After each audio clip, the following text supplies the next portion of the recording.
Hi guys, so today's video is going to be a list of 15 of my favorite video games. This list is not going to be in order from my favorites to least favorite or counting down from 10. I'm actually just going to start with PlayStation 1, then 2, then PlayStation 4. And so the very first one I'm going to show you is a PlayStation 1 game. It's very beat up because it's old. And that would be Final Fantasy VII. It sort of kind of unfolds so slowly. It felt like it was multiple stories in one with fantastic character development, especially in our main character, Cloud. I'm going to completely shift directions and go from something extremely complex and an amazing world and amazing characters to something about as simplistic as you can get with video games, and that would be Frogger. While the graphics aren't astounding, I could go back and play Frogger now. I think it is so easy. You're just a frog hopping around trying to not die and fall. But I had so much fun playing this game as a kid, and I still think it's fun. Definitely a great game to play with other people and to just laugh at the fact that everybody sucks at it. Does anybody feel like these older games, while being really simplistic, were really difficult? I'm gonna jump into some PlayStation 2 games that are still to this day some of my favorites, and start off with, I think this is the ultimate rage quit game for me. If I play it on really difficult, man, do I get so angry when I lose, and that would be Tekken Tag. I was always a big fan of the Tekken franchise, and Tekken Tag is the one that I always want to play. So for those of you who have never played it, it's a typical fighting game, except for that when your player's health is getting low, you can tap out, and then your other team member comes in, and you can kind of strategize, okay, well this person's health is here, and while the other person's out, their health gradually starts to come back. I may also have a soft spot for this game because pretty much nobody can beat me in it. I'm really good at it, and that makes me feel really good. The next three PlayStation 2 games that I honestly think are a little bit underappreciated would be Draken, Shadow of Destiny, and Final Fantasy XII. As a whole, I wouldn't say Final Fantasy XII is completely underappreciated. I would just say that within the Final Fantasy games, I don't really hear people talk about 12 that much, and I honestly felt that the gameplay, up until maybe the newer ones, the gameplay of 12 was really fun. Before this one, the gameplay was almost entirely turn-based, and this one kind of did something different, and I really enjoyed it. The gameplay, you could set people to do things automatically, but you had to kind of earn those abilities, so it wasn't like you had them from the beginning, but as the game progressed, it would be something like if one of your characters was poisoned, then a different character would automatically use an antidote on them. And that sounds a little bit like the computer's gonna do all the work for you, but what they did to compensate for this is that as you progress in the game, the battles get faster and faster paced and more difficult, so you almost have to set those things because you are still going to be actively trying to do stuff. The other two games though, they're just underappreciated, especially Draken. I don't know, I swear I've never heard anybody else talk about this game, and I've never met anybody who's even heard of it, and it is awesome. First off, there's a dragon, and dragons are really cool. Second, I feel like this game was way before its time. It honestly is the closest thing I have ever seen to an open world format before open worlds were really a thing in video games. You can ride your dragon pretty much anywhere. It really was the closest thing to open world I'd ever found. You could just land in the middle of nowhere and explore,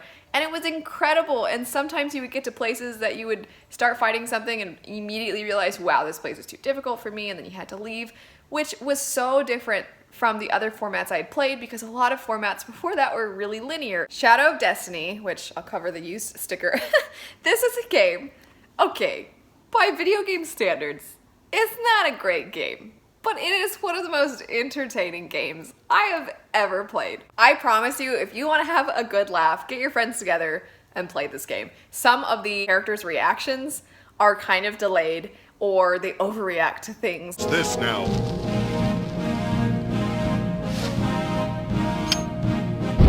Lord Almighty! And it's hilarious. But the premise of the game is that there is a character who is murdered, and he's given the opportunity to go back in time over and over again to try and undo his murder. And then you find out that some of this might be deeper than it seems, and he's dealing with a homunculus and alchemy, and it's really entertaining. Switching to the only racing game on this list, Xtreme G Racing. This one stood out to me because you could shoot other people while you were racing on these incredibly fast motorcycles and in bizarre arenas where it wasn't just a circle or a line, it was weird stuff where at some points the roads would end and the motorcycles would fly off of them. You had to make sure you didn't angle the motorcycle incorrectly or you'd literally explode. Next PlayStation 2 game that to this day, I still really enjoyed it and I would for sure go back and play it again. I've played through it multiple times and that would be Prince of Persia: The Sands of Time. This game was definitely a little bit guilty of starting to feel repetitive with its gameplay,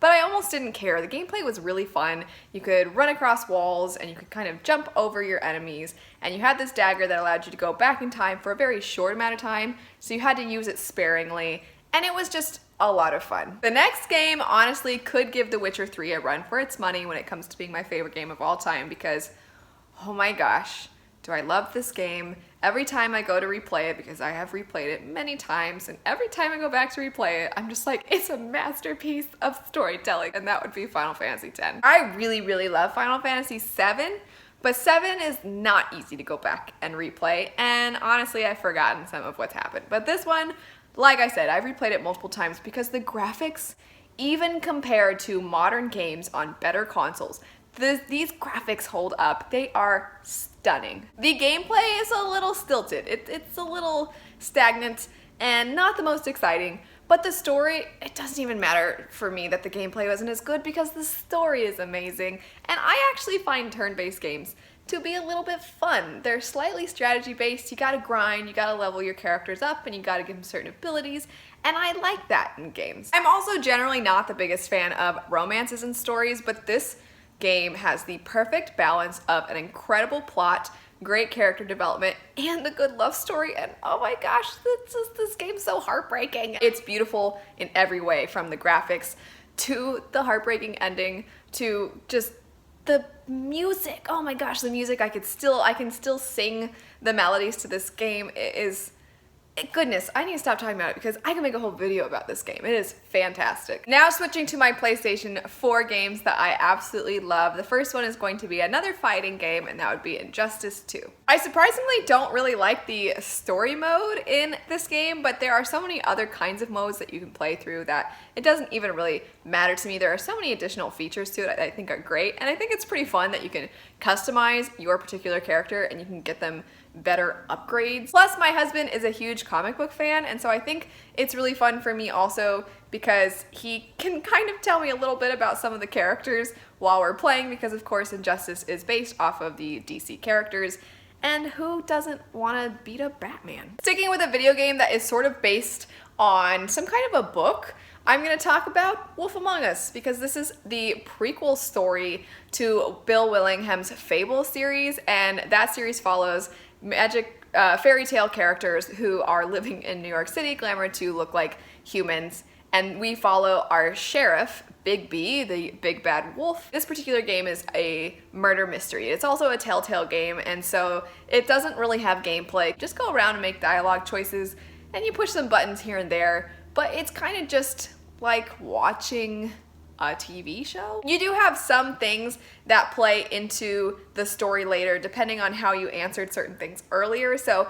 that makes it really fun to replay. My husband and I really like going through this and playing it, being super nice and trying to be the best versions of ourselves, and then sometimes we like to go through it and be a total tool. The next game, honestly game franchise on the list, would be the Tomb Raider games. For a while, we had a bumpy road with these games. They started fantastic, and then they kind of weren't as fantastic, and now they're fantastic again. And I honestly think the newer Tomb Raider games are so much fun. I honestly think this game feels just like an action movie where you go through it, and sometimes it's a little cheesy, and sometimes it's way over the top, and the characters are doing feats that are absolutely ridiculous, and it's being presented to us like it's possible, and it's definitely not. But it doesn't even matter because this game is a ton of fun. Next up, we have the game Nier Automata, and of all the games on this list, this is the one that I for sure need to play through again, because you get more information the more times you play through the game, and you get different perspectives, and that is such a cool feature. Also, this game has some of the most interesting boss battles I've ever seen. The last two games, I think I just can't see people not liking these games. And that would be, of course, Witcher, The Wild Hunt, because, you know, you guys hear me talk about it all the time, but also Horizon Zero Dawn. The only reason that Witcher beats out Final Fantasy X is because I personally think it's a better video game. It's not necessarily that the story is better, but the execution of the gameplay and the different side quests that you can do and the fact that it's open world, all of these different factors come in and it just makes the game fun to play. It also has a lot of the things that Final Fantasy X has going for it, which is that it's got cool monsters, cool things to fight, it's got a stunning world with beautiful graphics and fantastic music. It's just like the perfect game. It's just so good. Horizon Zero Dawn has pretty much all those things also, except for instead of fighting monsters, you're fighting giant mechanical dinosaurs. Our main character also just happens to be a main character that you can root for and you can get behind. She is so cool and a little bit sassy, and she kicks butt, and she's this awesome huntress that has had to overcome lots of obstacles, and I think she's great. The voice actress that does her voice is also amazing. I can just sit and shoot the robotic dinosaurs for hours and I don't even need to get into the plot and I'm still gonna have a really good time. That's it for my favorite 15 video games. I am planning on having more video game content soon, so be on the lookout for that. But anyway, thanks so much for watching. Don't forget to check out the Patreon and I'll see you all later. Bye.